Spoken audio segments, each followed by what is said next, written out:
ನಮಸ್ಕಾರ ಸ್ನೇಹಿತರೆ, ಒಂದು ಹೊಸ ಗುಡ್ ನ್ಯೂಸ್ ಏನಂದರೆ ಎಲ್ಲರಿಗೂ ಹೊಸ ರೇಷನ್ ಕಾರ್ಡ್ ಅರ್ಜಿಯನ್ನು ಸಲ್ಲಿಸಲಿಕ್ಕೆ ಅವಕಾಶವನ್ನು ಕೊಡ್ತಾ ಇದ್ದಾರೆ.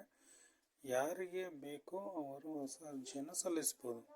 ಇಲ್ಲಿ ಹೊಸ ರೇಷನ್ ಕಾರ್ಡ್ ಅರ್ಜಿಯನ್ನು ಸಲ್ಲಿಸಬೇಕು ಅಂತಂದರೆ ಯಾವಾಗ ಅಂದರೆ ಜೂನ್ 30, 2025 ಸಮಯ ಬೆಳಗ್ಗೆ 10 ರಿಂದ 5 ಗಂಟೆವರೆಗೆ ಅವಕಾಶವನ್ನು ನೀಡಿದ್ದಾರೆ.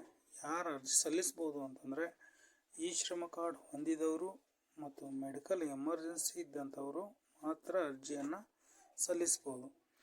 ಇಲ್ಲಿ ಹೆಚ್ಚಿನ ಮಾಹಿತಿ ಬೇಕು ಅಂತಂದರೆ ಯಾರನ್ನು ಸಂಪರ್ಕಿಸಬೇಕು ಅಂತಂದರೆ ಇಲ್ಲಿ ಅರ್ಜಿ ಸಲ್ಲಿಸಲಿಕ್ಕೆ ಮತ್ತು ಹೆಚ್ಚಿನ ಮಾಹಿತಿ ಗ್ರಾಮ ಅಥವಾ ಕರ್ನಾಟಕ ಒನ್ಗೆ ಭೇಟಿ ನೀಡಿ ನೀವು ಹೆಚ್ಚಿನ ಮಾಹಿತಿಯನ್ನು ಪಡೆದುಕೊಳ್ಬೋದು ಮತ್ತು ಅರ್ಜಿಯನ್ನು ಕೂಡ ನೀವು ಸಲ್ಲಿಸಿ ನಿಮ್ಮ ಹೊಸ ರೇಷನ್ ಕಾರ್ಡ್ಗೆ ಪಡೆದುಕೊಳ್ಬೋದು.